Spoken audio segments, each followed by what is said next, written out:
HawkFanatic.com is brought to you by Deary Brothers Ford, Patrick Eads and his staff, Steve Anderson, Hawkeye Title and Settlement, Mike C. Keys for Cars, GT Car and his crew at Supple's Building and Remodeling, Supple's Flowers, home of 1-800-800-ROSE, the Midtown Family Restaurants, Hertine and Stocker Jewelers, 101 South Dubuque Street, downtown Iowa City, Diamond Dreams Sports Academy, excuse me, Senior Benefits, Premier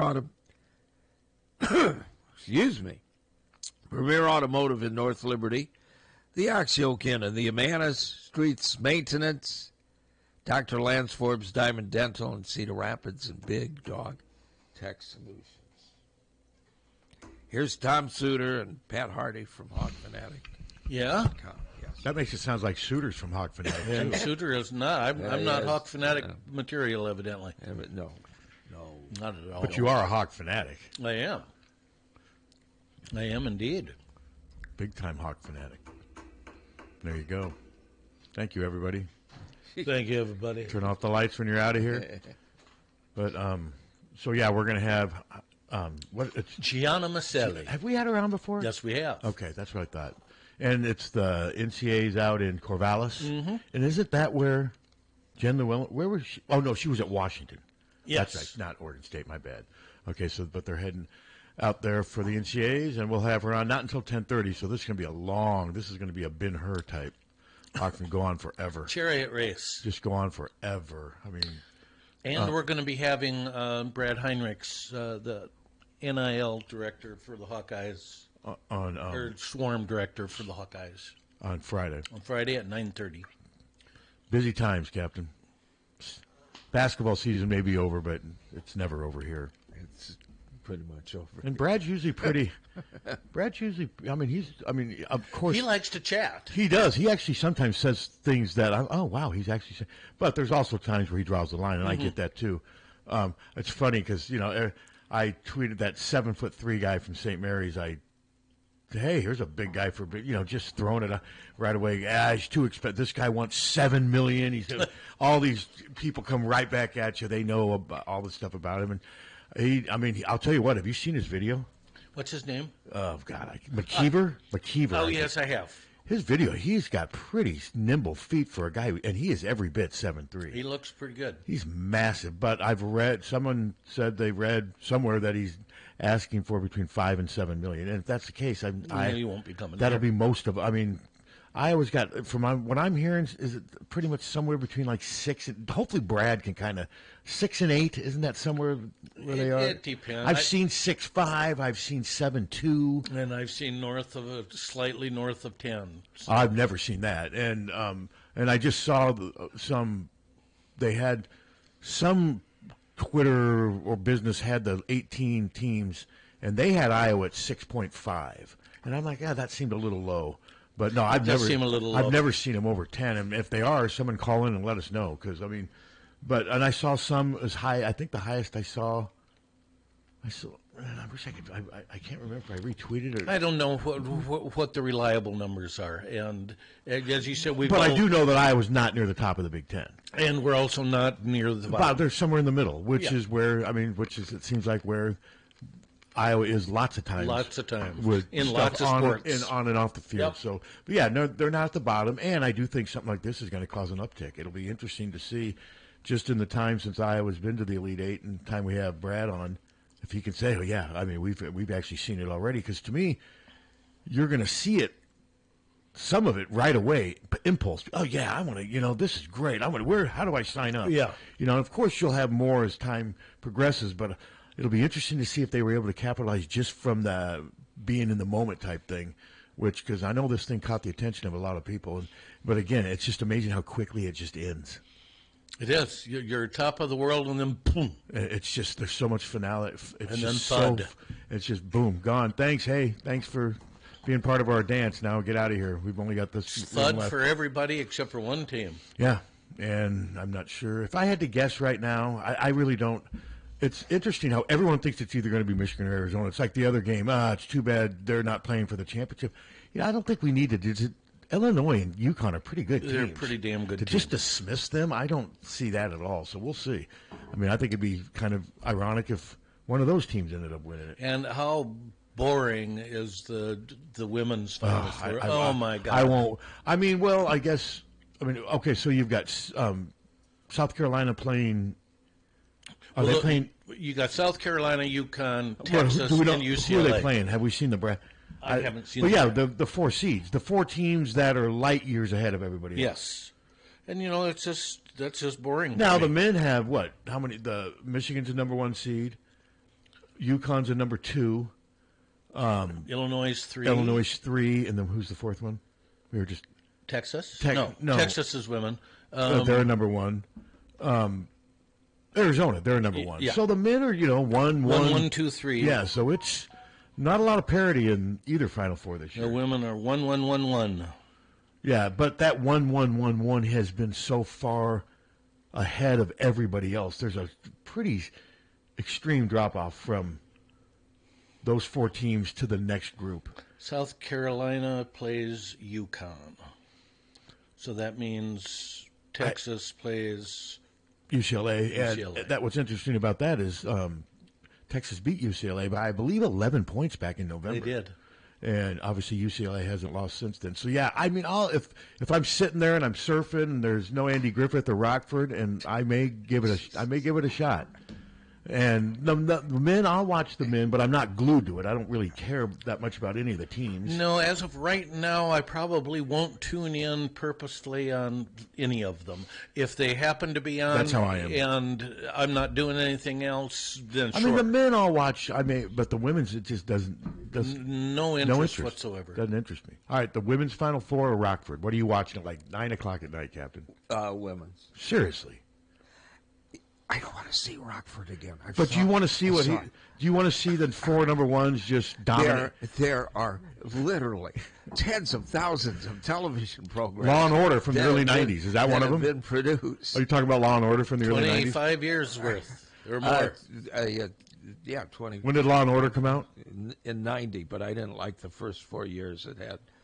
Moriarty I didn't like it till Sam Waterston. Sam Waterston was better. Oh, much better. Than Michael Moriarty? Yeah. I remember when he was on it. Yeah. I mean, I always saw They killed him off. How about, I bet you were an L.A. Law. You watched L.A. Law, didn't you? Come on. Watched some. You did. Some. I mean, I was working a lot. But you were watching a little Corbin Burnson, little.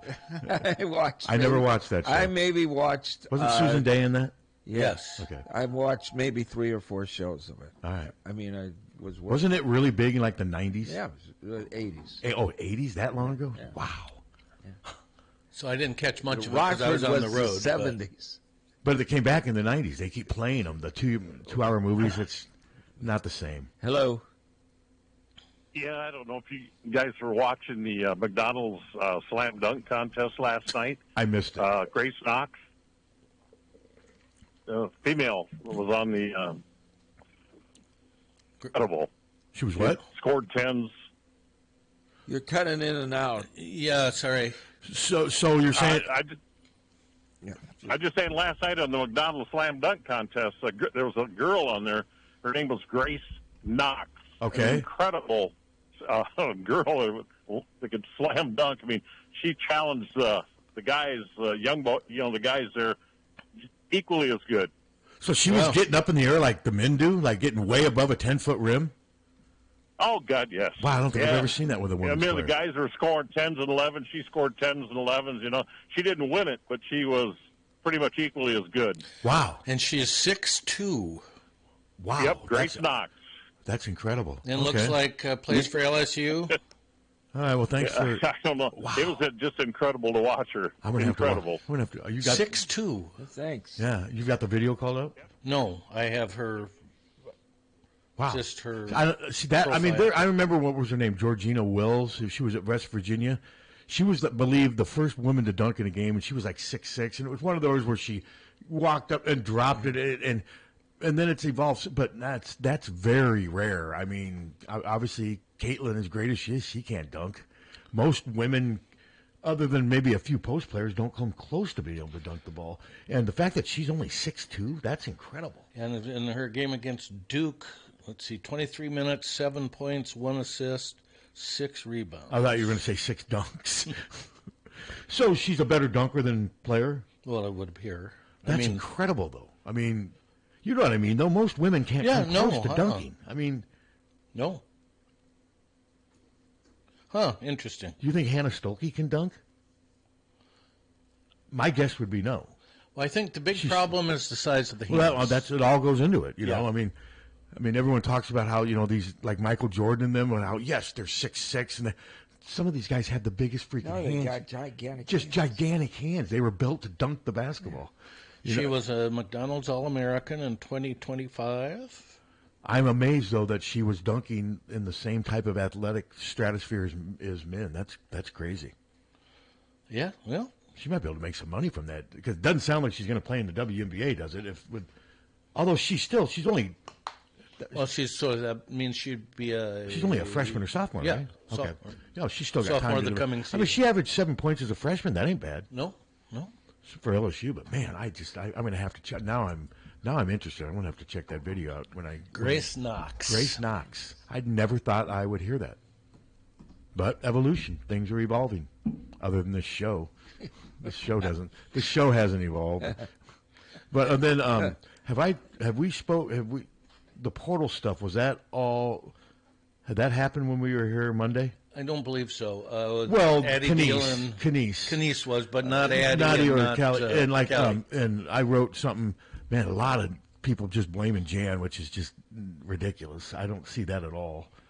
But people have to blame somebody. Somebody has to be blamed. And I don't understand. I don't get that. And stuff like this. There's times where maybe, and if you're going to blame, well, both sides. Okay, she didn't develop in her first year under Jan, but she also didn't develop. I mean, I covered almost every home game this year, maybe other than 3 or 4, and she had her moments. But if you look at it objectively, she struggled. Yes, she did. She shot less than 30% from 3, and she had more turnovers than assists. And she did, in her starts, she didn't play well. Taylor Stremlow seized the moment when McCabe went down. And she did. But I don't hold Addie this. This is her right to do. She's got to do something in her best interest. The men do it. The men do it all the time. Yeah, so I mean, you don't have to blame. But to say that this is a bad reflection on Jan, this shows Jan's not.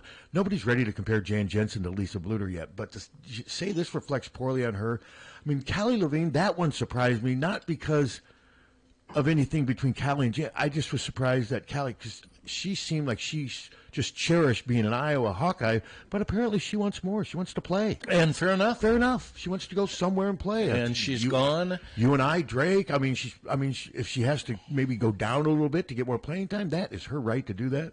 If that's what she wants, that's what she can go after. And Addie Deal probably wanted guaranteed playing time. Well, you probably wanted it to be.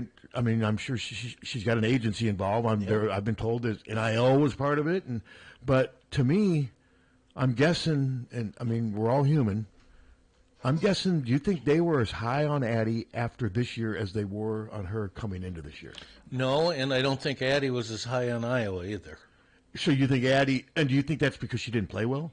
I think that's part of, but the system we had to play this year with our 2 best players, the 4 and the 5, Yeah, but, I mean. It wasn't very guard conducive to me. Well, that's partly because the guards couldn't make it conducive. Oh, that's part of it. Caitlin fed the post all the time. Yes. It was always first option other than her.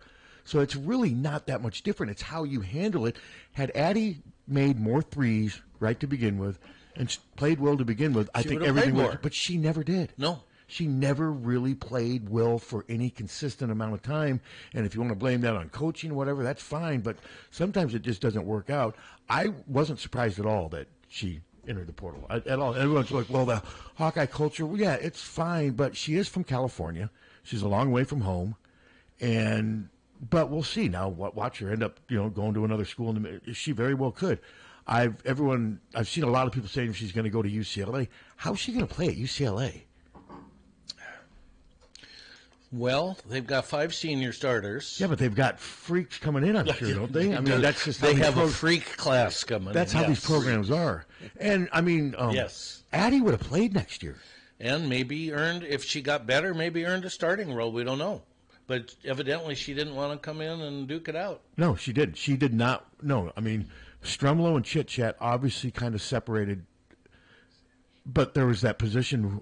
You know, Addie could have said, man, I'm going to be Fearback's position. I'm going to play really good on defense and be even better on offense. And, you know, I mean, it was there. And so, I mean, and there's always the chance, and it's not knocking, I've been here for years, maybe she just didn't like it here. Very possible. You know, you do all these visits and they lay out the red carpet for you, but that's not Iowa City on December 4th at 2 in the morning when you're alone and whatever. You know what I mean? I mean, she maybe just didn't like it here. And she had her starts against USC, UCLA, and she did not play well. No, on the West Coast. At all. I just think she was such a mental mess out there, don't you? Yeah, I do. And I think she came in and we didn't shove it down her throat or anything of the Caitlin stuff, but that it was inevitable. When you come in just not even 2 years after Caitlin as a 5-star, like Caitlin, 6-foot guard, it was inevitable that there was going to be. And I remember right away people saying to me, well, she's not Caitlin anywhere close to Caitlin. And she isn't, and she shouldn't be expected to be. But that was, though, the first, yes, the very first thing when she got here and played in 3, well, she's not Caitlin. And I remember saying, well, did you think she was going to be? There's never going to be another Caitlin. There won't be. There won't be anything like her again at Iowa. I mean, there's going to be great players at Iowa, don't get me wrong, but Caitlin was a one in a lifetime player. Unicorn. Generational. Hello. Yeah, Tom, I just had to call. As usual, you're a sports quote guy. A long way from home. Her parents live in North Liberty. Well, yes, they moved. That's Ava Hayden. But Addie's parents moved here also. Oh, they moved here too? Yes, they did. Well, they have a son that goes to Grinnell. Yes. Yeah. They have a son. Yeah, I know that Ava Hayden's parents moved here. Yep. Yeah. Okay. Go Hawks. Go Hawks. My guess is they'll move wherever. I doubt they're going to stay here. Well, I wouldn't think so. Well, because he's, I think, done at Grinnell here, and isn't he like? I think he doesn't he have like another one more year? Yeah, or something. Maybe that. I knew that Ava Hayden parents had moved, but none of these moves are permanent. My guess is the parents will go wherever she goes. Yeah, I would guess. And maybe she's going to transfer to Iowa State. I will never understand that. What? Getting up and following the kid. Well, Ava Hayden's situation was unique. Her dad works from home. I mean, she's explained he works for United Healthcare from home, and they just figured, what the heck? It doesn't matter. Yeah. She said it was easy for him because he works remotely. I don't know the deal situation. But my guess is you could still, even though your parents are here, I'm guessing maybe since your parents are here, maybe you were homesick for, you know what I mean? Maybe so. Maybe that was part of the whole thing. But whatever the case is, she doesn't want to be here. And it didn't click. And and it just didn't click. It didn't click on the court. No. We saw it. We don't know how practice went. I never heard anything bad about her. She never really showed any bad body language to me. Did you ever notice any? Not really. I thought she always seemed pretty much engaged and what have you. It just didn't. I just kept waiting for her to get over this performance hump, and she didn't. And there were times, Tom, where when she missed shots, I mean, some of them weren't even close. No, she just looked like she was so rushed in a lot of what she did. And I wish her nothing but the best. She was easy to interview, very polite, and what have you. But again, she's a long way from home. I don't care if her parents are here. Not everyone's here, and my guess is her parents are going to go like the Who, going mobile. They will. Wouldn't that be bizarre though if she transfers back to California and the parents stay in North Liberty? They start calling into the show. This is Hal from North Liberty. I'm just grateful I didn't buy the Next Great Deal T-shirt because I was thinking about it. Well, I'm just glad that I didn't overhype her when she came in either. There were some. I mean, there was some stuff. My God. Well, she was sold like it was. Well, again. But we in the media did that. I thought she might start. I did. Well, that's not unrealistic to think that. No, you're right. The media did. But the media did it. I just didn't do it as much as some. I mean, there were some stories like, oh my God, this girl, she's bigger than life. She's going to come in and it's going to be magic relived. Another Caitlin. There was so much of that. And that puts a lot of pressure on her and on Jan And now there's this narrative, oh, Jan can't coach guards. You know, I mean, come on. She's 50-18 as the Iowa coach. And had they won one more game in the NCAA tournament and got to I think this narrative would be different. Completely It's all gone. NCAA tournament related. They've got, let's different. kick her while she's down a little bit. She's gone 50-18. She's done a fine job. Just because it didn't work out for Addie Deal doesn't mean that's reflects poorly on Jan or Addie. It just didn't work out. No. And we saw it. And the Callie one, wants to play. My guess is Callie's assuming they're going to bring in some players maybe that are better than her. Well, that's all of our assumptions. Well, you're saying they better, right? And that's Yes. no knock on Callie. None whatsoever. I mean, and a lot of focus now on that Divine Borge. Is that her name from? Yes. Because she and Journey were teammates and what have you. Now, she's leaving LSU for a reason. She is. She never wanted to stay in Iowa, though. She No, made that but very clear. But what I'm saying, those things didn't work out for her there. No. She kind of had an Addie season there, right? She did, and if you look at the 5 stars this year, Addie Deal actually outperformed what her ranking was. And, I mean, she didn't have a good year. We all saw that, but almost She made that all-freshman team. She did, But that shows you, though, there weren't a lot of really good freshmen. Right. Exactly. And the other 5 stars didn't knock it out of the park either, or almost all of them did not. Hello. Couple questions. With Addie Deal's performance on the court, though, how could she demand a lot more money? Well, she's got an agent who knows how to work the game, and people still clinging to the 5-star reputation coming out of high school, and the fact she did make. If you're an agent, hey, yeah, things didn't work out. She made the all-freshman team here, and she did that only playing 15 minutes. There's ways to spin things if you're a good agent. Yeah. And that's how you do it. And then my next question is, do you think Owen Freeman will get in the transfer portal? I hadn't given it any thought. I just don't know how good of a time it would be for him in the transfer portal. He had a horrible year. And I don't know what his relationship has. The Creighton coach, it's the guy, they moved him up, right? There was Alan Huss, is that a coach in waiting? A lot of it will depend on, I guess, what his relationship with Freeman is. But, yeah, Freeman did not have a good year. Injuries are part of it. Mm-hmm. But I'm guessing his stock has gone down a little bit, too. A lot. Portal stock, so we'll see. Thanks. Yep. Breaking it down, Captain. Yeah. Portal discussion. Well, the portal is just so bizarre. There's so many people, people are worried, who's Ben going to get? Well, Ben will get somebody who can do the job There's for so him. many people out there. Yeah, I mean, every time something breaking, so-and-so's entered the portal. Some of them are from it. Like the one I saw this morning was a girl from a school. She redshirted this year after averaging 1.2 the year before, and it's big breaking news, all caps, red letters, explanation. Nice. It's every time I refresh my phone, it's that. 7 or 8 of them. It's just nonstop. There were 800 basketball in the portal, even though the portal's not open as of the beginning of this week. That's how many have declared. People are like, well, it's not open. You can still say you're in the. It's always open. It's never closed, even though at times it is. It's always But open. they said they intend to enter. They plan to enter. Plan to enter. Kenise Johnson, they all said the same. They plan to enter the portal. Yeah. And that's the. Layla Hayes is staying, by the way. She came out said something on Instagram. See, what's funny is, why did she have to come out and say something? I know. So now it's news if you're staying or going. I did not. I'm not writing an article. I'm sorry on Layla. Layla? Thank you for sharing that. And I'm glad she is staying. I'm glad she is staying. That says a lot. Says a lot about her though, because she ain't going to start at center next year. No. And or the year after that. Or the year after that, yeah. And I don't see them playing much together unless they come up with something. Stokes and Waite, Twin Towers, Craftsison and no, it wasn't Stokes and Waite. No, it was Craftsison and Waite, and then it was Stokes and Payne. Yeah, Stokes and Payne. But obviously they were a little different. I mean, Layla's 6'5" and Ava's 6'4". I mean, Stokes was about 6'11". Michael Payne was 6'10", but they were both kind of slight of build, if you know what I mean. Mm-hmm. They had a little more finesse to their game. With Ava and Layla, you definitely have two low post. They're good-sized low post players that play the game. Well, they're different styles, but you know what I mean. They play the exact same position. But this is in the chat room. Addie's parents felt that they were misled by Jan. And see, I'm not. To me, it all comes out on the court.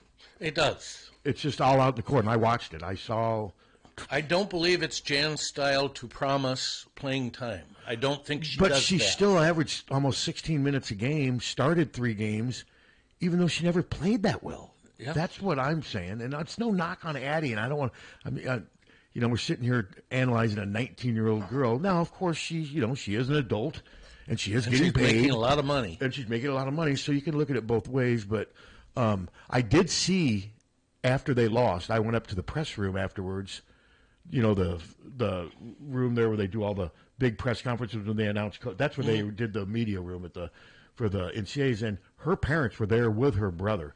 Addie wasn't with them, but they were sitting at one of those round tables in the filler room.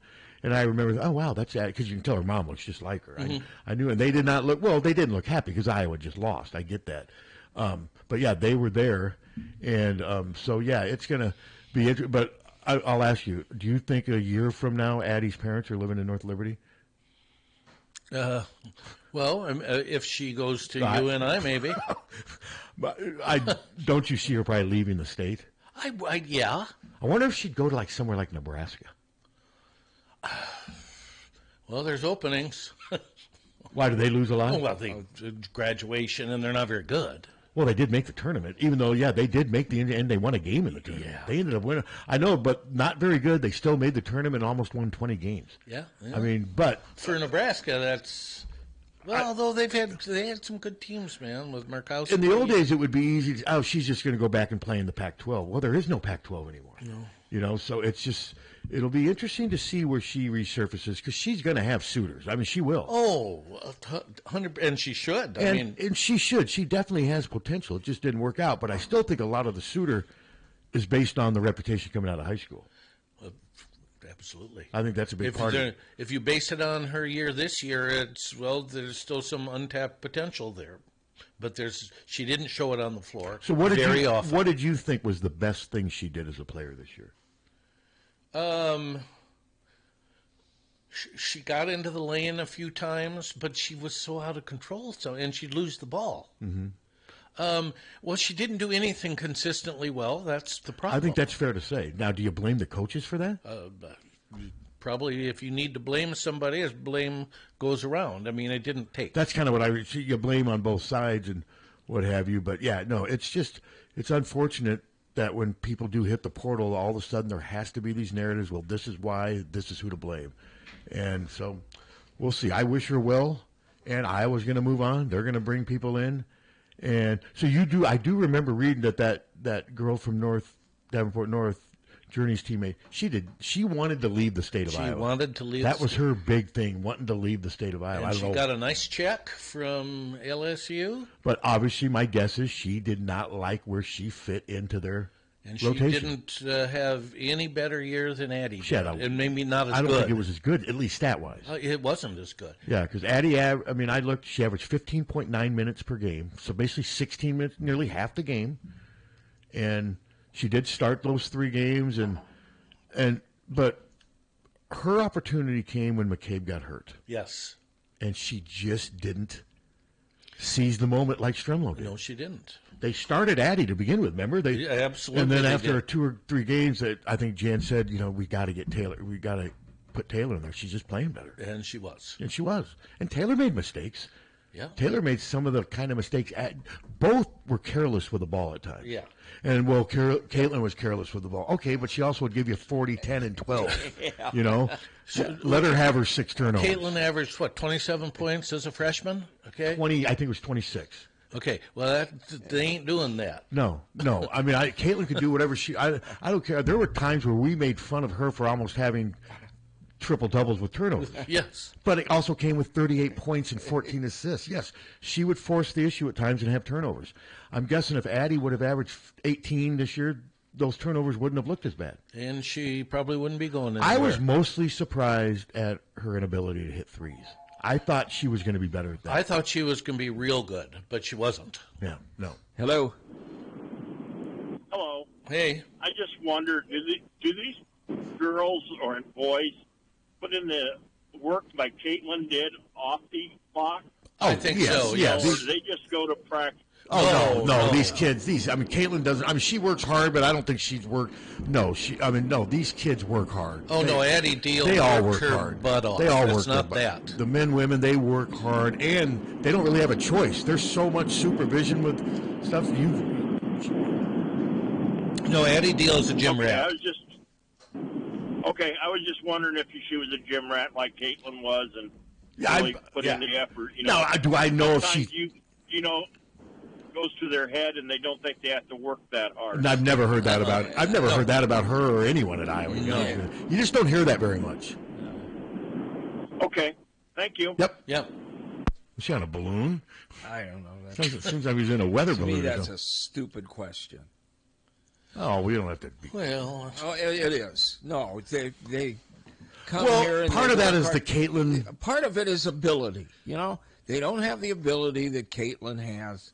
And, Caitlin work hard, but... No, Addie does not have Caitlin's ability. No, she just doesn't. Not many do. They look exactly... They're built almost exactly like, same size, same hairstyle, everything. These guys don't just come in, guys, gals, whatever.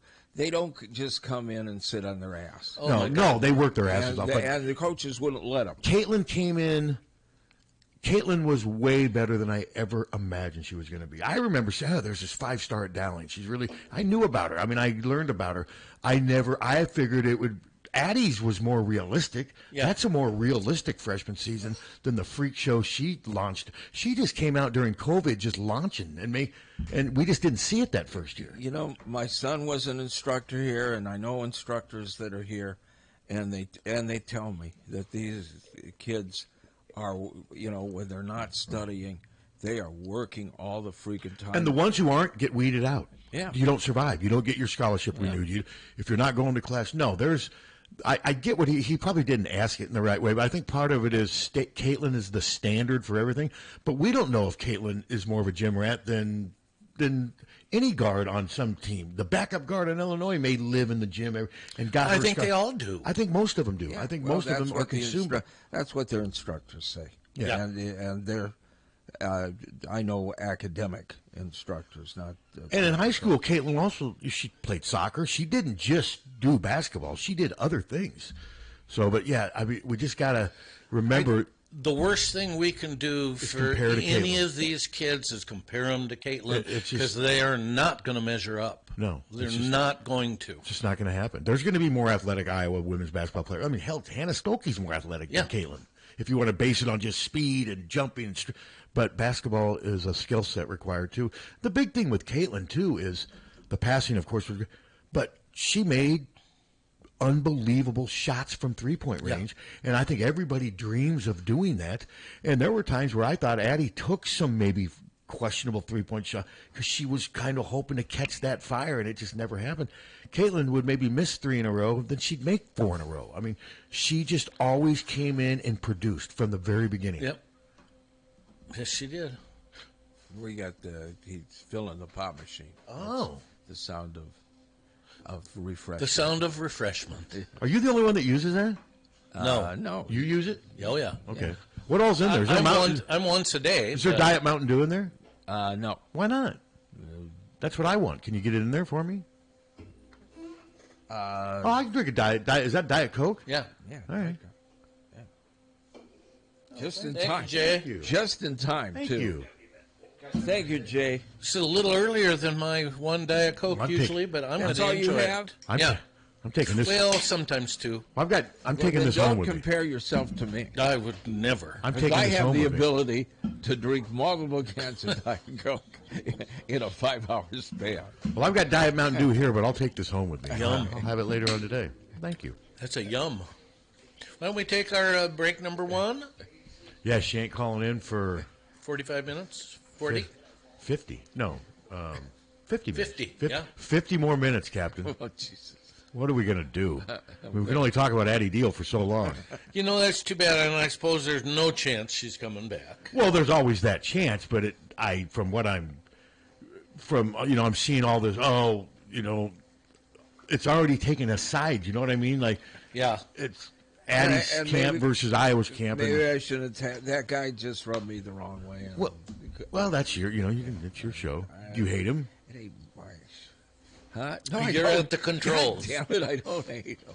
No, no, it's an attitude that it's representative of a lot of people, because it's an attitude that these guys just come in and they got it easy and they're on. Yeah, no, and I've never heard that about Addie. I've never heard that about anybody. No. But again, we don't know the habits of all these players. Who knows? I mean, we don't know if she was known for, she'd always be the first one at practice. We don't know any of that stuff about people. I mean, we don't learn that. But no, I've never heard anything about work ethic. When you're in high school, you're still growing and your abilities change. Well, and I have somebody reach out to me one time and say, Hannah must just not work on her shot. And I'm like, are you serious? She's been working on it for 4 years. It's not easy to shoot a basketball. I mean, and she got better. Hannah had some stretches where she shot pretty well from the free throw line, but she did. It was never going to be a strength for her. But just because it doesn't improve in the eyes of people the way they think it should, doesn't mean there wasn't effort put into it. Yeah. I mean, Hannah worked her ass off when she was If that were the case, everybody would shoot well, and they don't. Everyone would be Steph Curry. And they don't, but they're not. And again, he still misses 60% of his threes. Yeah. As great as he is. I remember what people expected me to improve.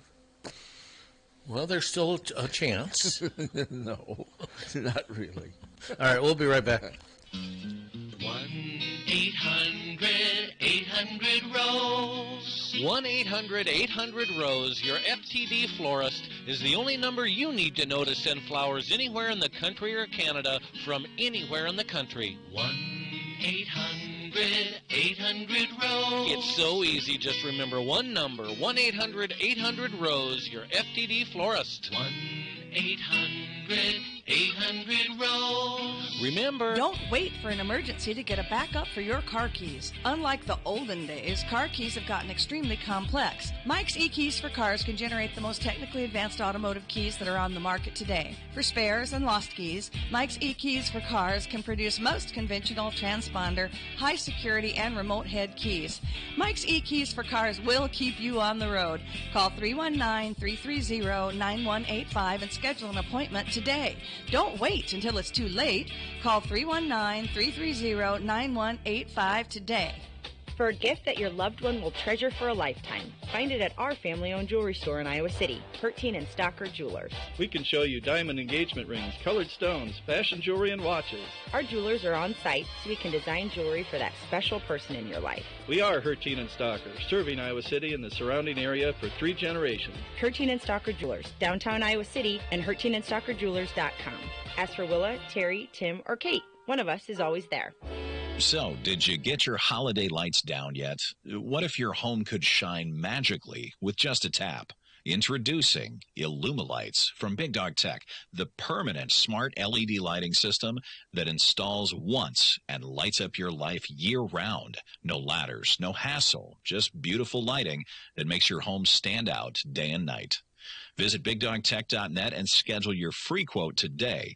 Illumilights, light up life. Hi, I'm Jim Street, owner of Streets Maintenance. As a licensed, insured, and bonded master plumber, I specialize in all plumbing repairs, including but not limited to water heater and sump pumps to toilet and faucet repairs and replacements. As an Iowa City native, I know how frustrating it can be when any part of your plumbing system breaks down. That's why I only use trusted brands and quality materials. I offer same-day, next-day service coupled with a fair price. I also offer general services to mobile homes. For more information about my business, I'm online at streetsmaintenance.com and Facebook, or give me a call at 400-4483. 400-4483. Streets Maintenance. Honest plumbing at a fair price.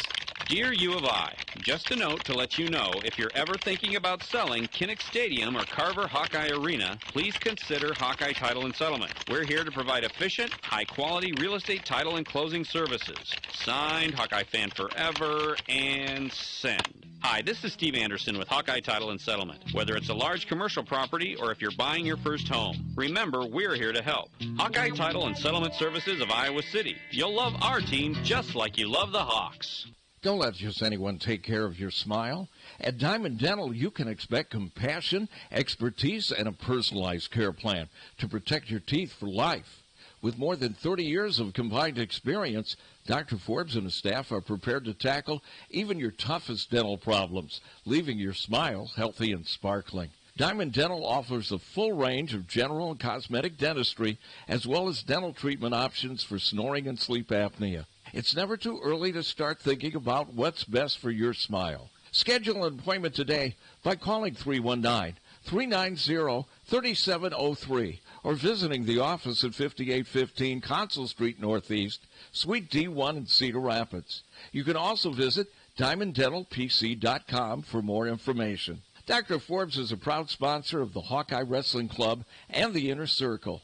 Let the Diamond Dental team provide superior care for your entire family. This is Leah Pasha, and I've been saying, hit a deer, call Premier for years, and it works. Deer divots and dings do damage, but Premier Auto will do right by you. That's what my dad Nathan's driving at and dreams about. Do yourself a favor. When your car is dinged, be a deer and call Premier. The deer don't like Premier, but you will. Premier Automotive, North Liberty's premier auto body repair shop. Hit a deer? Call Premier. Diamond Dream Sports Academy 20,000 square foot indoor facility holds 8 batting cages, space for infield work, space for throwing and pitching and all your arm care needs. Offers private instruction, group lessons, camps and clinics, leagues, memberships. Rentals available at Diamond Dreams is open to the public. Our top level instructors include former professional, college, and Olympic athletes. Our coaches will help these athletes achieve their full athletic potential, develop a strong work ethic, and a solid base to build. The last thing you want to do is look back and wish you had worked or played harder. Locally owned and established in 2005, Diamond Dreams is Eastern Iowa's premier training facility. Located at 2905 Stoner Court, North Liberty. Call today and reserve your time. 319-665-2173.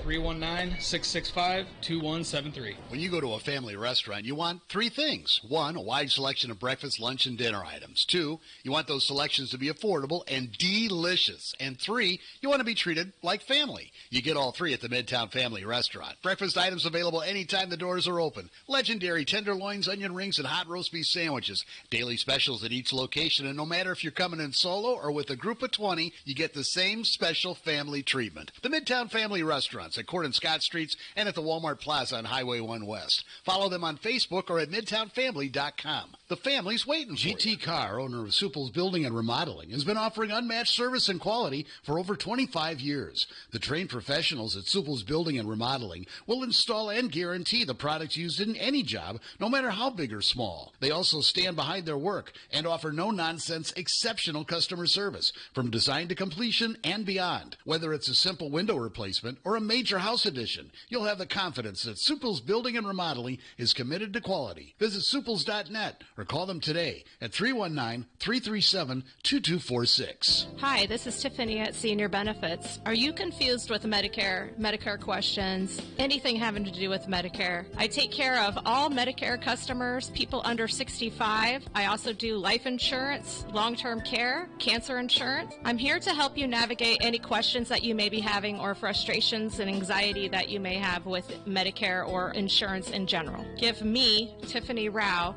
a call at 319-631-4795. When someone is kind enough to share their time with us, we better make it worth their while. They don't want to do people call it the game, right? Patrick Eads and Terry Adams of Deary Brothers Ford talk about what here for you means to them. You don't have to spend a half a day in our dealership to get that good competitive price. We just want to try to deliver that to you up front. And that makes me feel good, makes me proud. Because that's what people want. They want a fair, honest deal. As far as a statement here for you, we want to not just say it, but live it. Find out what it means to you at Deary Ford in Iowa City.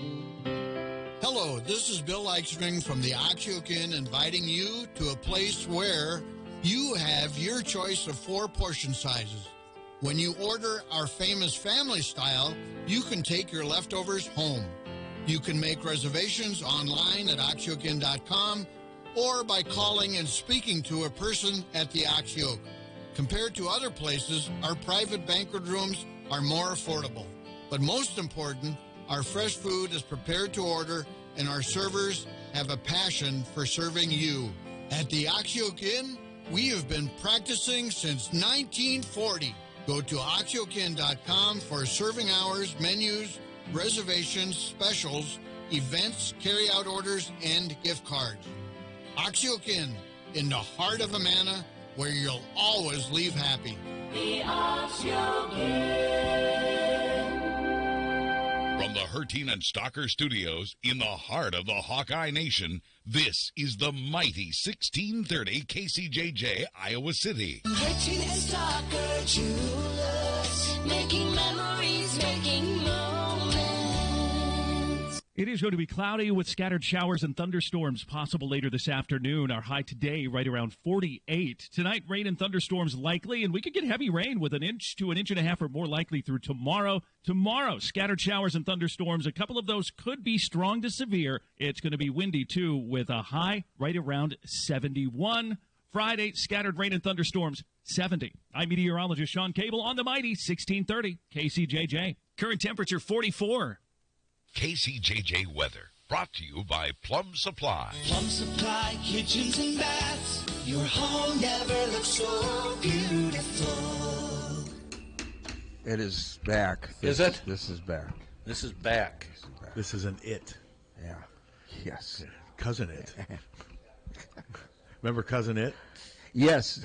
Yes, I do. Would you like better, Cousin It or Thing? Wasn't Cousin It just a hand? Yeah. Thing was a hand. Thing was the hand. Cousin It was the hair. Hairy thing. Hairy thing that kind of, yeah. Kind of looked like E.T. with dreadlocks. I never was crazy about Addams Family. No, nor was I. Or the Munsters. I like the Munsters. I did too. Didn't like either one, really. I was a Munsters guy and kind of thought the Addams Family was a rip-off. But which was first? Which came first? Well, they both came at the same season. Seriously? Seriously. What the hell were we... What were we thinking? Halloween, was that the theme back then? Wasn't that weird that they would both all of a sudden... Family was a comic book at one point. Yeah. So that might have predated it as the material, but I don't know what show came first. All right. Well, Steve would probably remember that. Well, no, they both came at the same season. Yeah, that happens a lot, too. Yeah. Like My Two Dads and A Full House came out the same year. Where you had all the dads raising kids. Yeah, but there were more dads. She's the Sheriff, and the one where the lady was the president came out the same year. I don't know why I know this stuff. What do you think Fred Gwynn was more proud of, the Munsters or My Cousin Vinny? I think he liked them. I do too. My Cousin Vinny was his last movie before he died. But I think he liked the Munsters. Did he? Well, he enjoyed working on it. I read some interview that, when it was around, it was successful, obviously, wasn't it? Well, it was on for 2 years. Oh, just 2 years? Yeah. So how many episodes are there? Adams was on for 2 years, too. So how many episodes do they have of? So we're only talking They had more episodes back in the day. Because now you do it series, it's like 9 or something. Yeah, it's short. But do either one even have 50 episodes? Well, let me look.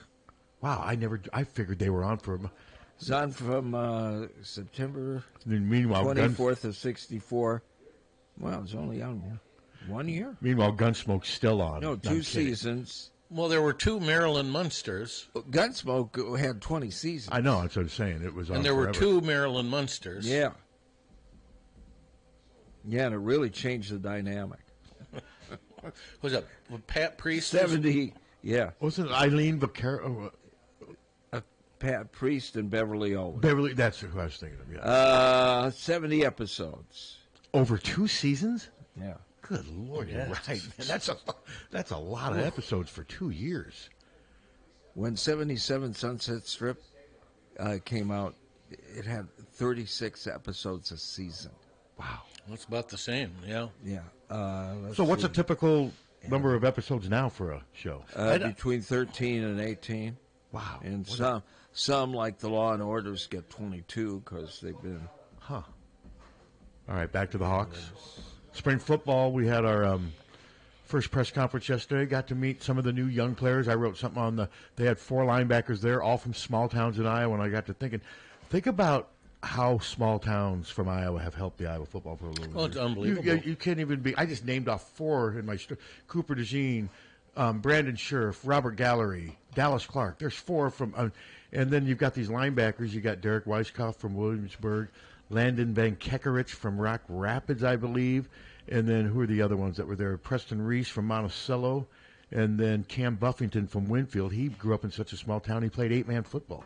And those linebackers are supposed to be real good. Well, I mean, they just haven't had. That's what we hear. But we're hearing that from a lot of people that always say, guys at Iowa are really, really good. I mean, they look the part. They still got to go out and do it. And I'll tell you, Buffington and Weiss, I mean, it's incredible to think that they were in high school just 2 years ago. I mean, they look ready to go. Buffington's listed at 6'3", 239. He looks every bit of that. And now it's just a matter of going out there. They say they've adjusted to the speed of the game. They're used to that now, and they're going to have great opportunities because Jaden Montgomery's the only real linebacker with any experience coming back. They lose Harold. They lose Carson Shire, who I think was probably the most improved player on the team last year. He led him in tackles, led him in tackles for loss. He's going to have a good chance to play in the NFL now. Another kid from Iowa Falls, from small town Iowa. So, yeah, and then we have some defensive backs that were there yesterday, and that's our first. And then Kirk, of course, addressed the media, and he talked about it. It is different. You know, you figure Iowa's – how many they have between the portal and their recruiting class. I mean, didn't they have like 20 in their recruiting class, 2021? Then you had, there's like 35 new guys coming in. Yeah, it's just crazy. Yeah, I mean, they got 16 guys from the portal, and you combine that with the recruiting class, and a lot of them are here now, and it's just a completely different time. But I'll give Kirk credit. He's adjusting to it. I mean, I never dreamed I'd see an Iowa team add 16 players from the portal, but when you lose the amount of players they did at linebacker, defensive back, well, you had to, and that's what they've done. Now we'll have to see what these guys turn out to be. And they're not going to hit the target with all 16 of these guys. But if you could be right on at least 8 to 10 of them, that would be pretty good. Well, God, it's got to be so hard to figure out through the portal and stuff. You know, with the high school kids, you develop a relationship over 2-3 years. Portal kids, it's like speed dating. Well, and you got to make some decisions in a hurry. How do you know with your culture? Well, that's why it's going to be interesting to see how Ben handles moving forward, because after he took the half of his roster was set. Those great guys were coming with him. So that made his case a little different. I'm not saying it made it harder or easier or what have you, but this is going to be interesting moving forward now. He's going to be adding a point guard that he's never coached before. Yes, he is. And expecting that kid to come in and play right away. And that's going to be a kid, unlike when he was at Northwest, he got all those kids from high school and developed. He's going to be adding a kid, I assume, he better, that's had success somewhere else at this level, and he's just looking for something better. He's just looking for a different place to continue to evolve as a college player. That's going to be a new circumstance for Ben. Bennett's not going to be running his offense next year. Because we've only got one guy on the roster. Combs right is the only guard on the team. Well, I mean, you got Jacob Cook, who's he's a non-scholarship, never going to really. Well, don't we think Tate Sage is a guard, but he's a shooting guard. He's a shooting guard, small forward. Tate Sage not is a point guard. He's not anywhere close to it. Can he help them bring the ball up the court? Yes, but you don't want Tate Sage playing point guard. You want him playing shooting guard and small forward based on matchups. But no, he's going to – they need to get a lead guard to come in here who Cale Combs can kind of alternate with. Because if you look at it, down the stretch, there were many times where Bennett Sturts deferred to Cale Combs and let him be the point guard because Ben was trying to figure out new ways to keep defenses from just trapping Bennett once he got past midcourt. And by playing Bennett off the ball, that allowed them to do that. But Ben – you notice he did that as the season progressed. Why? Because I think Cale can do this. He can be our point guard. So, no, they've got a point guard right now on the team, but, of course, they need more. I think they need a big man, and I think you could argue they need two guards. Well, sure. I don't think they need any 6'7". With Cooper Koch, Trey Thompson, Tate Sage, and this kid coming in from – they got a lot of 6'7", 6'8". They got a lot of hybrids. They got a lot of those type guys. They need a lead guard that can come in here, facilitate, and – score. It's easier said than done. Then that kid from Storm Lake who's here is another hybrid who's doing his visit. But they need to get him just to get a kid from in-state and for the future. No. Yes. Does he play a position that they need right now? No. But, I mean, and wasn't he committed to Creighton? Yes. Yeah, and where else is he visiting? As far as I know, nowhere. He's had a bunch of offers or a bunch of people trying to get him to visit, but the only visit that I've seen was right here. And is there a chance he may go back to Creighton, or is he pretty – I haven't been following that. I believe he said, I'm keeping that option open, but I don't know what his relationship with the coach in waiting was. His name's Jaden Kuhn, right? Yes. I've watched him on tape. He's a 6'6". Very athletic. He reminds me of a more athletic Tucker DeVries, kind of. I mean, he's that size, but he's very athletic. But no, he's not a point guard. He's not. No, I'm guessing he's an athletic shooting guard, small forward. I mean, he's kind of like Tate Sage and in a lot of ways. But isn't that Trey Thompson also? Trey Thompson's a 6'7" small forward, so yeah, he's a lot of what they already have. But again, if he's the best player in the state, which it seems like he is right now, right? Yes. And they feel he's good enough to play based on any position, then you got to get him, and that's obviously what they're trying to do. It'll be interesting to see if now, of course, this is just starting. I mean, McDermott's only been. I mean, I think they've known for a while though that McDermott was going to retire, or maybe this kid didn't. I mean, he committed. I assume thinking Greg McDermott was going to be the coach. Would imagine. So, so it'll be interesting to see. I wonder how hard Creighton's trying to get him back too. I mean, but yeah, Jaden Kuhn, 6'6". I would say, to me, when I watch him in high school tape, he's playing more of a forward position than a guard position. I think so. But if you're that much bigger than a lot of your opponents, why not move closer to the basket if that helps you? But I've seen him also shoot some perimeter shots, but he's very athletic. Yeah. And the fact that Ben grew up in Storm Lake, that can't hurt. No. I mean, obviously there's a connection there, so we'll see. And I'm guessing, he's visiting today. The reports will start coming out. Oh, loved his visit. That's going to that stuff's going to be out there. And maybe, do you think it's Iowa's goal to try to get him to commit on the spot? Absolutely. And maybe he will. It happens that way sometimes. And it'll be interesting though that if he only visits one place, that means, I really want to go to Iowa. And so we'll see. I mean, he really doesn't have to be in a big rush, does he? No, not really. No, I mean, he can take his time, but if he comes here and feels like this is home, then maybe he will commit. And then then you'd have Ethan Harris, the 6'8" forward from. Isn't he another hybrid? Well, he's a 6 foot. Yeah, I mean, I've read that he's a 6'8". So is he swing forward? Okay. And then. So stretch forward. And he's in the 26, and Kuhn's in the 26. I mean, 26. They've only got one player right now. Yeah, they're going to be loaded at that 6'6" to 6'8" kind of small forward, power forward. Like you said, they have plenty of those if they get Kuhn, assuming everybody stays. Trey Thompson's obviously going to stay. You can tell. Yeah. And so you'll have Koch at 6'8", Trey Thompson 6'7", Tate Sage 6'7". Ethan Harris 6'7", 6'8", and then if you get this kid, that's another 6'6". And then you got Isaiah Howard who's 6'5", and I'd say to me, I know he plays shooting guard some, but to me he's more of a athletic, small forward. They're going to have a ton of those. They are, so it's going to be interesting to see how that sorts out. They got to get a guard, and they got to get a guard, and they got to get a 6'9", 6'10" power forward. How would someone like an Ed Horton today look like? Now, Eddie wasn't the greatest shooter, but he just bullied his way to the basket. And Ed would always give you 15, 16, 8 or 9. If you're surrounded by 4 other shooters, you can have someone like that. Remember when Jay Burson drove the basket against him? Uh-huh. And then wasn't Burson in like a neck brace after that? I think we asked Ed about that. He's like, hey, I was just protecting the basket. I was always amazed that Jay Burson could play the game as well as he could with his size. He was so undersized and not very strong, but man, give that kid credit. He turned out to be a pretty good Big Ten basketball player. He was. Man, that's years ago too. I'm really dating myself. And he was Ohio State, right? Ohio State, yes. And Ed wasn't doing anything dirty. He just was a rough player. Ed would foul out of a lot of games today. It'll be interesting to see how the Final Four is officiated. Did you see that little video of Hurley kind of going head to head with that ref? Have you guys seen that? I haven't seen that. Now that ref is not going to be part of the final. It was a weird exchange. I mean, Hurley's a strange dude. I mean, he just is, and he's just always lit. He is a strange dude. He's just always on fire, though, and he walked up to the ref and kind of put his head against his forehead and stared. It was really strange. It's all over Google if you want to. It was, and some people thought he should have been fined, suspended.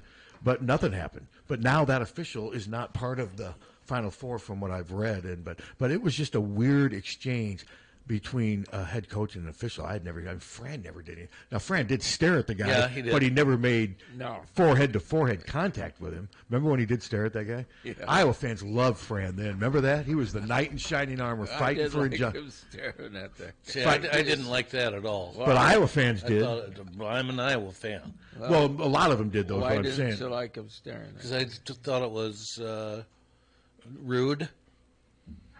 See, A lot of Iowa fans loved it. I know. He was fighting the injustice of poor officiating. I liked it. I did. I was whatever. I didn't thought, carry it away. I don't know that I liked it per se, like you hate it. Well, that's just because you hated that official. I just. You said the word hate, not me, this time. I did not hate the official. I just thought it was kind of comical. It was sort of comical, but I also see the side where it was not a good look. No, it wasn't a good look, but I liked it because you're a bully. You like the fact that Fran was bullying him. I remember just smirking. At the heart, you're a bully. Is that what you're saying? I can be. Did you see that? Didn't it seem like he was trying to bully him a little bit? Yeah. I got little dog syndrome. I know you do. You're like my buddy's little Yorkie that dominates the German Shepherd. Yeah. Every time he... I admit it. I don't know why I got it. But every time he growls, the German Shepherd runs in fear. And the German Shepherd could eat that dog in one bite if he wanted to.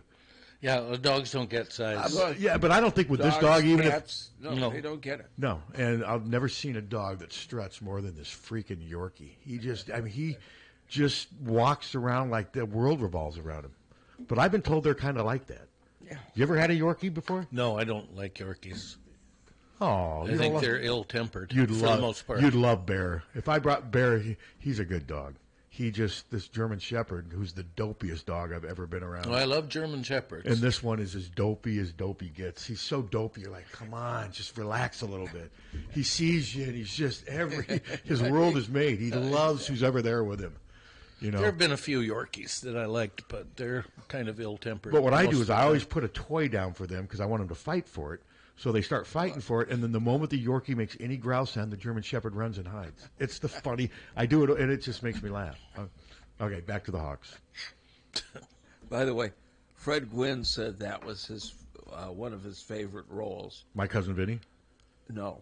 Munsters. Oh. Well, but he said how many big-time roles did Fred Gwynn have? I mean, we're not talking Clark Gable here. I mean, well, it's true. What else did he? It set him up financially for I'm sure it did. And he said it was his favorite. The only thing he hated about it was typecast. The costume on. How about he was typecast. I read something about Alan Hale Jr. saying he really thought being typecast, but then after a while, he did at first, but then he embraced it. Then he embraced it, and he used it to open up a seafood restaurant, and that became kind of his calling card. 100%. But there was a stretch there in the early '70s where he just couldn't get any, and he was a good actor. I mean, he really was. But then he started calling, "Hey, little buddy." He started just, if I can't beat it, I may as well, like he said, embrace it. Yeah. But he had a really popular seafood and restaurant. It worked for him. Yeah. Bob Denver. Well, he helped Bob Denver. Yeah. He helped Bob Denver get out of that rut from being typecast. Yeah, it's interesting what these shows do to people. You know, I mean, now the one who's evolved is Ron Howard. Nothing typecasts him. He's just evolved. What about Clint? Well, Clint, we looked him up. He's worth $4 million. It's nice being Ron Howard's brother. And Leon played a role in that show. He did. He did. And if you notice, every scene with Leon had what? Peanut butter and jelly. And Barney. Yeah. Every scene with Leon involved Barney and usually peanut butter and jelly sandwiches. Leon, I'm on a case. See, that's... Scram, Leon. I'm on a case. If only they would have had Uncrustables back then. I'll give you guys those. They're good. They are good. Problem with them, though, is they're just not one... If you've got a box of 4 of them, I end up not being able to eat one a day. Are you disciplined enough to eat one a day of those things? I don't get them. I have toast, peanut butter toast in the morning. Are you good enough to where you can eat just one a day? I had 2 last night. Which kind? Peanut butter and strawberry. Have you had the peanut with the chocolate? No. That's good, too. Well, we might as well just eat a Reese's. Well, just true. A bunch of Reese's. But it is. It's pretty good. It's pretty good. You don't need the bread. Well, they are good. I mean, Hy-Vee's got their own ones right below the ones, and they're like $1 cheaper. Have you tried both? No. You just get the more expensive one? No. Brand power. Yeah. Who is it? Is it Who makes? Oh no, Smuckers, isn't it? Smuckers. Yeah. That's what I thought. They got good peanut butter. They do. I mean, they really do. And Hy-Vee's isn't as good as that. Hy-Vee's is more Skippy. How about Jif? Remember Jif? I like Jif. I buy Jif. So you eat peanut butter every day? Yeah. Really? Well, just about. Yeah, I mean, I eat it if it's in a Reese's cup. That's, I think, the only time I ever get peanut butter. And I used to. My mom used to make peanut butter. She would make peanut butter toast. I remember having that sometimes as a kid. That's my breakfast. 90% of the time is a piece of toast with peanut butter, a little butter. One of my favorite sandwiches is peanut butter and bacon. Yeah. Elvis. I'll bet that would be good. Yeah. No, Elvis was banana. Peanut butter and bananas. Uh-huh. Yeah. And grilled. Yeah. Yeah. Poor Elvis. Get over it. I'm over it now. I mean, you realize next August will be 50 years. Yeah, well, didn't he die in August? Right. Like August 16th. Was it 77? 77. Yeah. I was in sixth grade. It'll be people will be crying on that day next August. Don't you think? The most ridiculous thing that Jan and I witnessed was they're just standing around there crying. My buddy went and saw the Morrison grave with his wife recently. He said there were hippies there crying. Morrison. I mean, and he died before. He died 6 years before Elvis. It's like they just were. Oh my God, he died. You know, I mean, it just was. We looked at each other and just. I'm sure people still go to John. Where's John Lennon buried? Not sure. I'm sure people still go to his grave and probably of course cry. they do. Is he buried in New York? I'm not sure. Because he basically, once he moved here, he didn't go back to England much, did he? Not too much. In the end? Yeah, I mean, he was here. Oh. Hello. God, Tom, to think that'll be 46 years. Hello. December. Incredible. Hello. This is not hard. Okay. That was a great call. Yeah. Took this show in a direction I wasn't expecting. He must have entered the portal. Took this show in a direction where a lot of people would prefer where there's silence. But no, it's crazy to think he died. That was December 8th, right? I remember watching the Monday night right before I was going to bed. Same. I remember watching it because I would have been 16 or something. And I was a sophomore in high school, and I'm like, I guess I won't be going. I was watching the game and picked up the phone, called the station, KFMH, and said, "Go to all Beatles." Think about how different it was then compared to now. If he died now, you know, I mean, we were waiting for one person, Howard Cosell, to break the. Isn't that crazy how things have changed? Yeah. No, I'll never forget. I remember watching it. I'm like, wow, John Lennon's dead. Do you remember where you were? Yes. Where were you? In our trailer.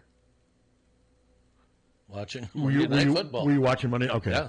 Yeah, back then we had a little bit of cable, not much. Not much. Do you think Twitter would have argued about who broke it first, like they do with basketball? Sure. Stories? Yep. It would have been like portal stuff. Well, he had that 5 minutes before you did. But no, just a different world.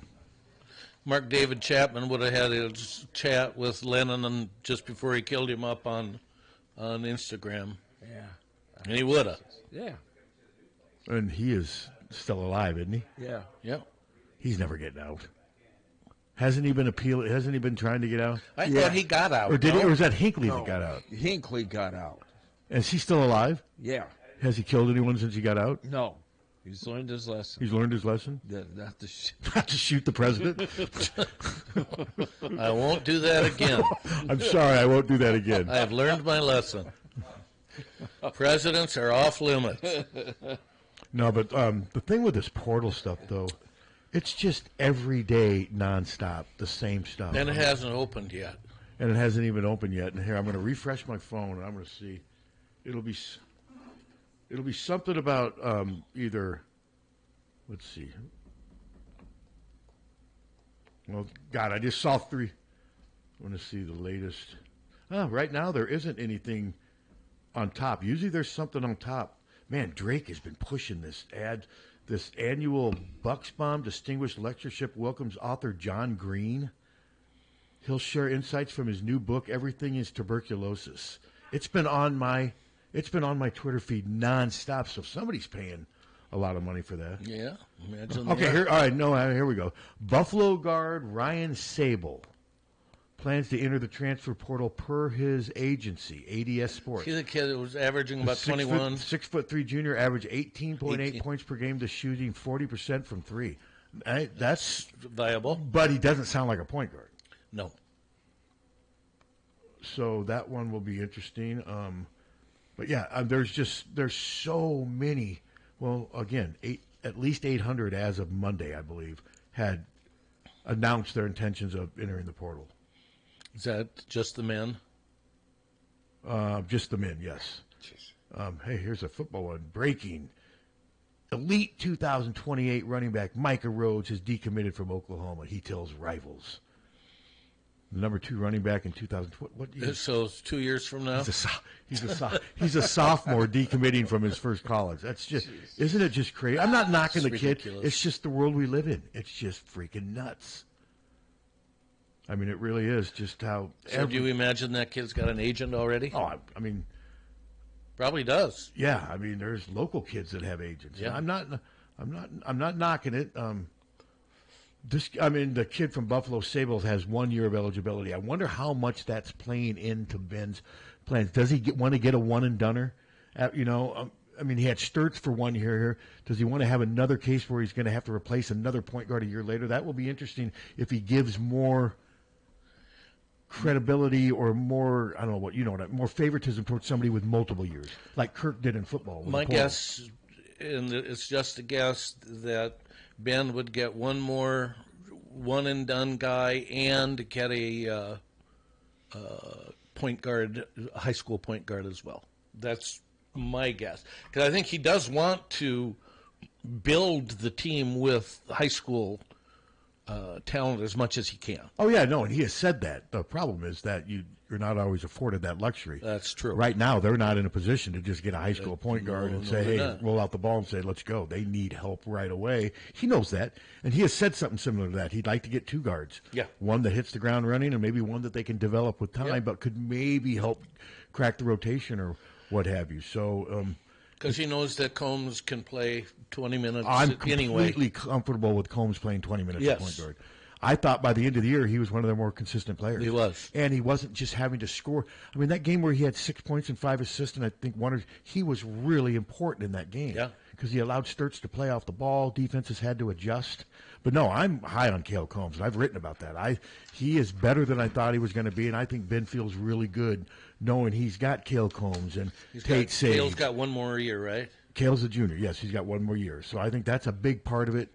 And so I don't think there's necessarily a sense of urgency. But, again, they have to get a couple guards in the portal, and he knows that. And there's time to do it. Yep. And I haven't really seen – have you seen any message board, Twitter? These are 3 guys that have Iowa. I haven't seen a lot of these guys have Iowa in their top 3 yet. No. Haven't seen much of that yet. Yeah, have not. Hello. I haven't seen a lot of these guys have Iowa. Hello. Much of that. Hello. Hi, guys. Hi. Hi. I'm there, and I didn't call before, and I talked to you. Okay. Okay. Okay. Turn Can you hear? turn your sound down. I just shut my computer off. Okay. There you go. So here's the deal. What's the deal with Tavion Blanks? I mean, I know he's waiting for another year. So do they? What's that situation? Do they still try to, hold that spot for him, hoping he gets another year, or do they continue to look, or is that? I think you do both. Okay, I'm not a. I think that's a good question, but it's a fair question. I think you do a little bit of both, if that makes sense. I mean, he said afterwards when they lost, he's waiting to hear the ruling. He wants to come back. I'm thinking that they're going to win this ruling. Tom, you're not as optimistic, are you? No, I'm not. I mean, I could be wrong. I'm just guessing. It all depends on if they allow this JUCO ruling thing, where if you play JUCO, you can get an extra year or 2 in. And if that happens, he'll have the chance to come back. And I think they will gladly have him back. But then he's going to be another one of those 6'7". Now he's a 6'8". little different. He's a little more athletic, but no, he's another one that fits into that same 6'6" to 6'8" category. He does. Yeah, I appreciate that conversation. I just hope he comes back, and I know he's another 6'7" guy. But again, I too think his athletic ability, without question, bodes well for us. And we could sure toughness. use him. And agreed. And toughness, he's and tough. he plays tough. with moxie. He's really tough. Yeah, he plays with an edge. They need that. Yeah, absolutely. Enjoy the show, All guys. right, thank you. Thanks Have for a the call. great day. Bye. You can turn your computer back on. Yeah. She's listening on her computer. Where is she? She could be on the app, right? He could be anywhere. She could be anywhere. Anywhere, Captain. She doesn't necessarily have to be in the community. It's ridiculous. We stretch beyond. It's ridiculous. No, that's a fair question, and again, you just got to wait and see what is ultimately decided. But if he does have the opportunity to come back, there will be a roster spot for him. There were times where he was the second best player on the team this year. A lot of times, he was the second best player. And I think with Bennett gone, he will get even more chances to show what he can do offensively. There's going to be a lot of offensive shots opening up. Not that Bennett was a ball hog by any means. But it's going to look completely different without him. It is. Even though it will be the same system and everything, Bennett just was Bennett, and he just had a way of handling the ball for long periods of times without you getting. I remember like with Brock Harding when he had the ball. There were times where I'd get like, "Come on, dude." With Bennett, you always knew he was sort of calculating his next step. What's the best move? Whereas sometimes with Brock, I think he was dribbling because he didn't have anywhere else to. You know what I mean? Yeah. There were times where he over dribbled, and even though Bennett dribbled a lot, I don't remember ever thinking, "Man, you're over dribbling." You always knew he was calculating in his mind what to do as he controlled tempo. Hello. Hey, good morning, guys. Hey. Good morning. A couple questions for you, if I could. Sure. With Ben McCollum, do you think there's any chance that he'll get some kind of a raise or maybe an extension on his contract? Sure. There's always that chance they could throw another year. I think what he's done certainly merits that. It would maybe add it. I know he got the $150,000 contract incentive for getting to the Elite Eight. I think it would have been $200,000 to the final. But I think there could be more than that. It would not surprise me at all sometime this spring or summer. I wouldn't be a bit surprised. In fact, I might be surprised if it doesn't isn't. happen. Yeah. Yeah. And I was kind of thinking he probably would get some kind of raise.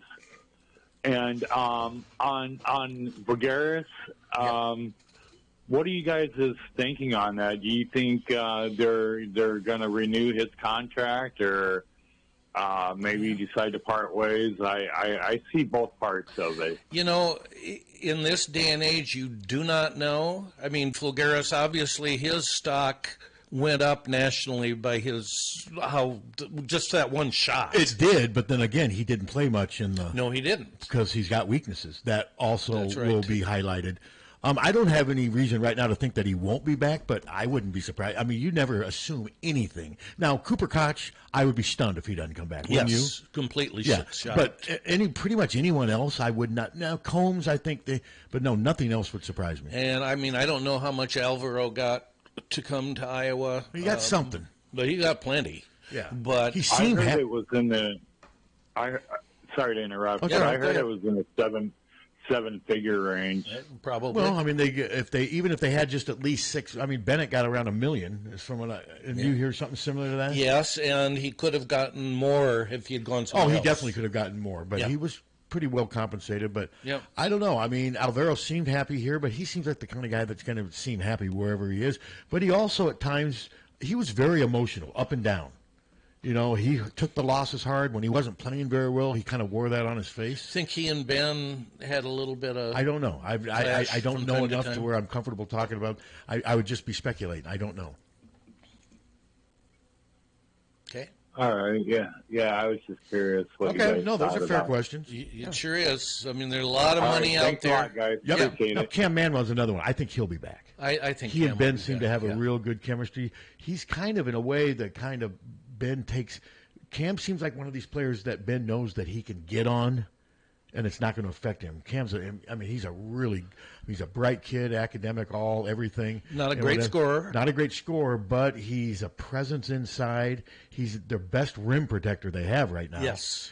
And maybe he'll become a better scorer when Bennett's gone. But the one thing I don't recall, do you ever recall Cam making like a 10 or 12 foot elbow jumper? No. I don't recall that very much. Most of his were dunks or putbacks or drives to the basket off of pick and rolls, and so that's part of his game that's got to expand. And he missed his share of layups, too. He did, and he missed a few free throws, but still, he's a good stable. You could do a lot worse than having him on your roster, a 6'9" senior, which he will be.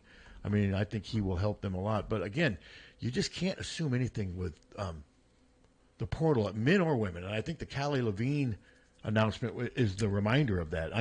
Had there been any rumblings on message boards? Yes, but you don't know there's people that from Solon who talk to their parents and stuff, that kind of thing. Saying they wish she was playing more? Yes.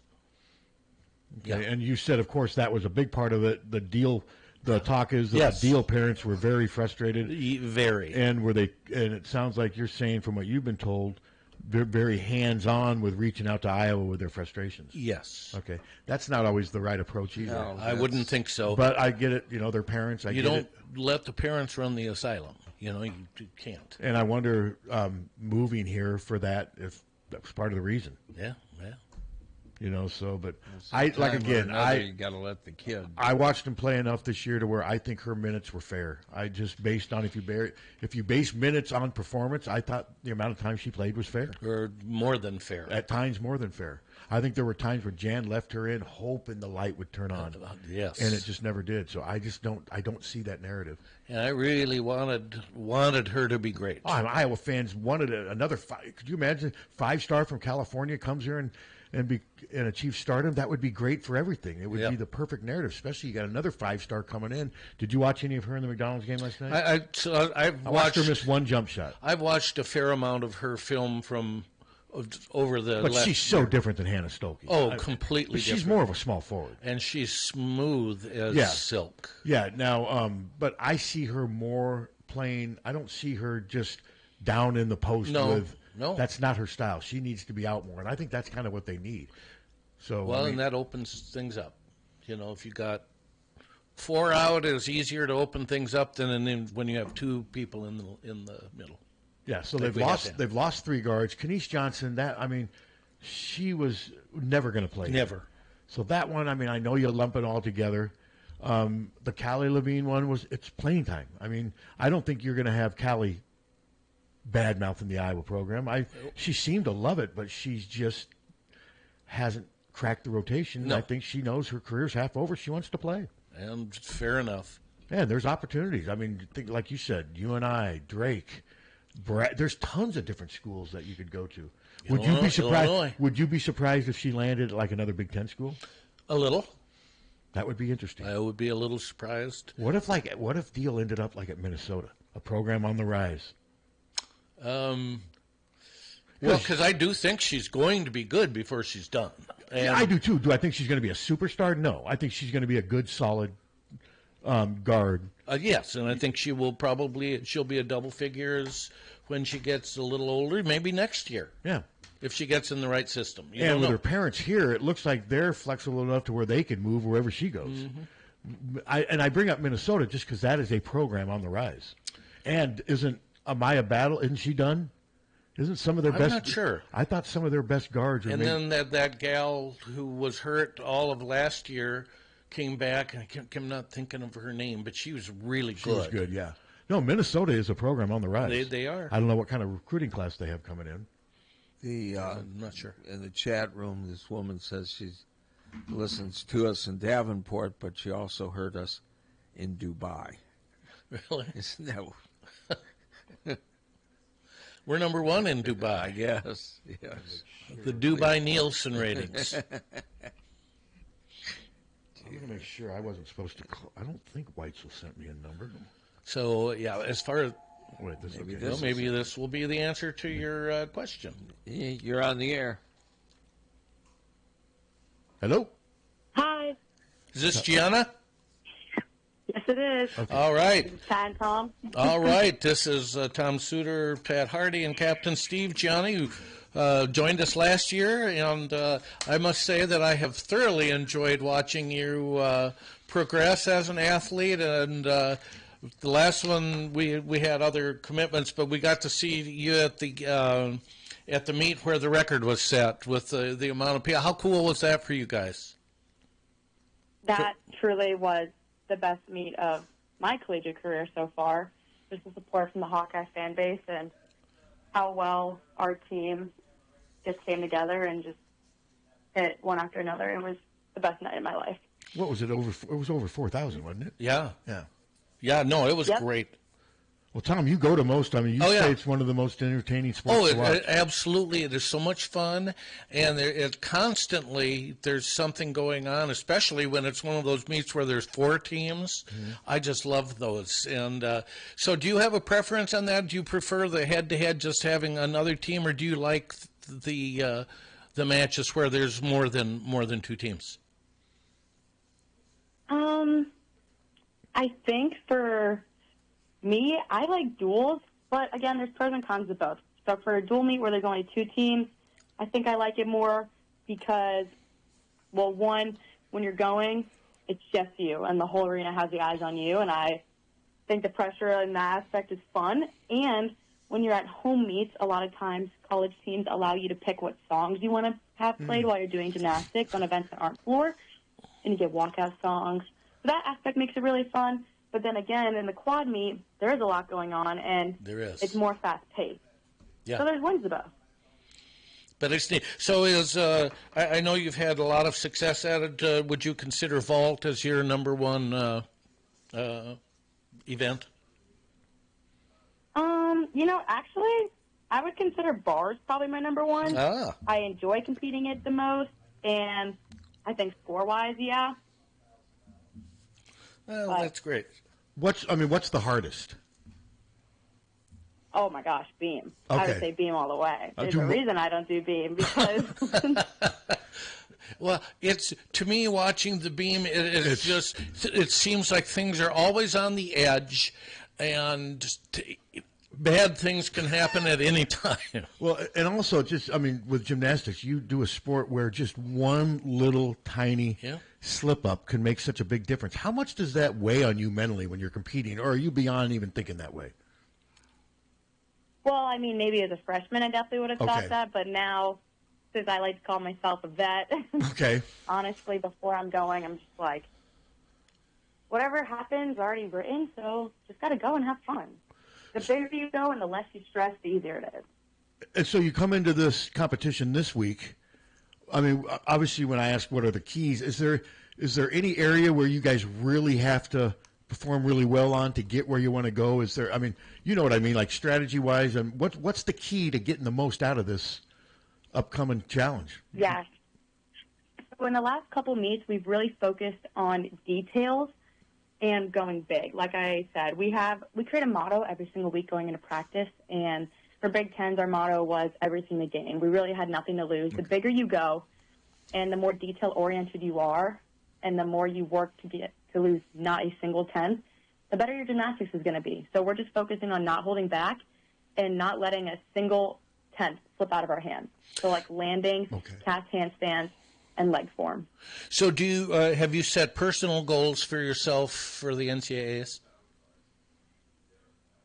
I mean, my senior year goal was truly just to enjoy every moment and have fun, and then I set a goal during the year to break 9.9 on bars, and I've done that multiple times. I've gotten 9.925.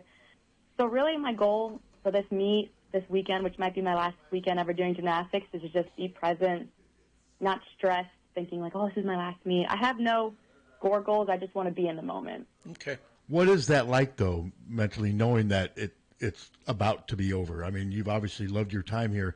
Is it tough to come to terms with that, or are you just so focused on the present you'll deal with that later? Well, currently, I've done a really good job so far focusing on the present and not really stressing about that. I think after gymnastics, it's definitely going to hit me. Even today was our last practice in the gym, and every turn I took, I was like, I can't believe I'm never going to do this again. Wow. So it's a little hard, but I'm trying really hard to be positive and like think about that I even had the privilege to come here and do all this and think about all the exciting things in my future. So it's very bittersweet. So speaking of your future, it says that you want to travel for a year before you attend dental school. So where do you want to travel to? Well, my family and I are going to Australia in June, which I've never been to, so that's going to be amazing. That's going to be a long flight, Gianna. Oh, yeah, I know. And the longest flight I've ever been on, that's for sure. For sure. So, but other than that, I want to go around the States. I want to go to Costa Rica. I don't know. I just want to explore. I've heard good things about Costa Rica. I know my brother's gone down there a couple of times. A lot of fun down there. So before you attend dental school, so have you been accepted and kind of put it off for a year? Is that how that works? No, so I will apply in May, and then I will do my interviews in August through December, and then December 15th, I think, is decision day. So then I decide what school I'm going to go to, and then I will start the following August. Well, good luck with that. I got to ask, so when you came to college, did you have any idea that you were going to eventually be interested in being a, how did that evolve? Did you have an interest already, or did something happen in college where, man, I want to do that? I mean, I always knew I was interested in the medical field. I did this medical program in high school, but truthfully, I was siding more on medical school or veterinarian school. I have such a passion for animals. Okay. But then I started to really think about it and get realistic, and I shadowed many doctors and I shadowed many dentists, and I'm a very artistic person, so I was also taking art classes at the time, and I thought that I could just see myself doing dentistry the best. I mean, yeah, I got braces when I was young and I loved it, but when I shadowed both a dentist and the doctor, I really saw myself being a dentist. Oh, that's interesting. As somebody who's paid $20,000 for implants, hey, you're picking a good field. So within the field of dentistry, is there a particular area that you want to concentrate on? I mean, you want to be a family dentist, oral surgery, endodontist. Do you know yet? Yeah, well, not exactly, because I've only had the opportunity to shadow general dentist and pediatric dentistry, and I can tell you I prefer not to do pediatric dentistry. Don't get me wrong, I love the kids, but they all left so sad, and that made me so sad. And I was like, I could see that. You got to be a really strong person to do this job. No, you're right about that. Yeah. I think cosmetic dentistry has really interested me because it's just so articulate, and you really get to take the craft into your own hands. But also, I'm really interested in oral surgery because it's really challenging. So I think I just need to do it for myself hands-on and clinicals when I'm in dental school and see what I like best. I can vouch that oral surgery also pays well, too. Yeah, that's not a bad bonus, right? No. That's not terrible. It seems like the Iowa gymnastic program right now is really on a roll. Tom, there's just a real positive vibe going on since Jen's been here. Can you just kind of talk about to the listeners? It just seems like the state of the Iowa women's gymnastics program right now it looks like it's on really good ground. Yeah. So when Jen first got here, she did a really amazing job working on us and helping us honestly find our love for gymnastics again and our why. A lot of times we sat down last year and she's like, why are you here? Why do you want to do this? And so helping us find our reasons and our whys for coming in every single day and working has really helped. And then on top of that, we have these 4 freshmen full of young spirit and love for gymnastics, which just continues to uplift the team. And again, our motto this whole entire year over every arching theme has truly just been to have fun, because like we always say, when we have fun, we do our best. Well, it sure shows, too. And it's kind of an unfortunate thing this year. The Iowa State team is losing their gymnastics program.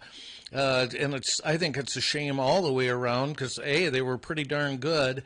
But I did also see where at least one gal has committed to Iowa. What are some of your thoughts on that? Yeah, it's really exciting. I think that our rivalry with Iowa State obviously has been going on for a long time.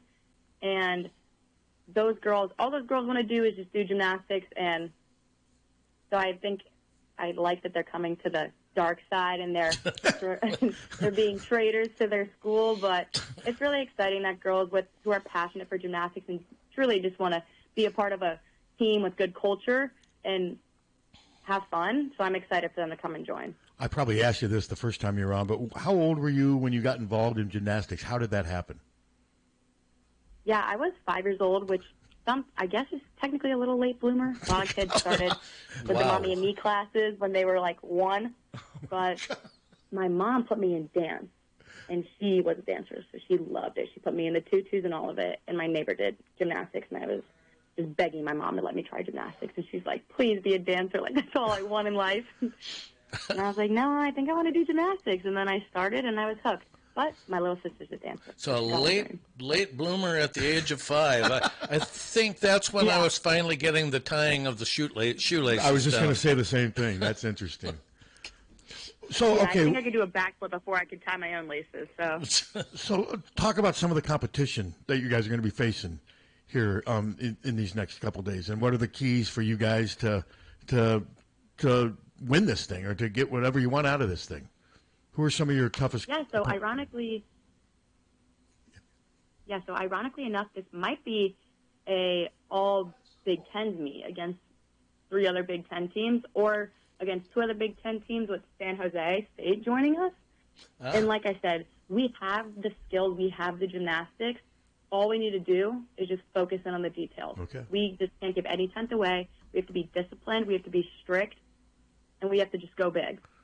That would be interesting. What a sign of the times. All Big Ten teams competing in Oregon. It is. Yeah, right? That's the sign of the times. It's weird. But, Gianna, we really appreciate you joining us this morning, joining us again this morning. And good luck this week. Yes. Have fun. And safe travels. It's been a pleasure to talk to you. Okay, thanks a lot. Good Thanks. luck. Good luck. She's really good on the radio. She is. What do you think of that? Late bloomer at 5. Well, and you know what she's saying. There's some truth to it. I mean, at 5, I was being held back in kindergarten. Yeah. I was. I don't hide from it. Well, now we think he needs another year, is what they said. Well, and they were right. Did it help? Sports-wise, I don't think it helped with anything else. Yeah, I went from being the youngest guy in my class to one of the oldest. And that makes a big difference when you're 12. It makes a huge difference. 12 to 18. Yeah, you know, by the time you get to college, it doesn't make a big difference. But no, it did. But no, she's really easy to talk to. Yeah. And there good. just seems like a good vibe coming out of the Iowa gymnastics. It is. I sure enjoy watching them. It's a good team. I was not happy to hear Iowa State losing their program. No, that's not a good thing. It's not a good thing. No. And so now they're losing that. They don't have baseball. Wisconsin doesn't have baseball. It's tough. It's tough when that stuff happens. Yeah, it's a shame. It really is. All right, well, thanks to Gianna Masella for joining us this morning. Good luck to the Iowa Gymnastics. Do you remember who she picked as her music the last time we had her? I was trying to think about it, and I don't remember. I cannot remember. But why we didn't write these down. We probably should have. Yeah. Carly. You think it was Carly? I think it was Carly. Okay, all right. I think, Pat, in your spare time, I want you to go back and listen to all of the interviews. All right, I'll do that, and then I'm going to write down. Well, you guys, you remember wrong. No, she actually said Procol Harum. She didn't say Carly Rae Jepsen. Sure. Nope, she said Motorhead. She did not say Drake. You know, But nobody's going to say Procol Harum. I think we've had a Motorhead, haven't we? Yeah. Who said Motor? No Iowa athlete. No, we said had a Motorhead. We did. We had somebody throw out No, Motorhead. no, we had, what's his name, the pitcher. Obermuller said Slipknot. Slipknot or Motorhead. No, that's what he said. I don't remember. I do remember him saying Slipknot, though. That was one of the interesting ones. There you go. Kid from Iowa City. All right, Captain Steve, Tommy Lang with some police reports coming up right now. Again, thanks to Gianna Masella for joining us this morning. HawkFanatic.com. Check it out. It's free. Free.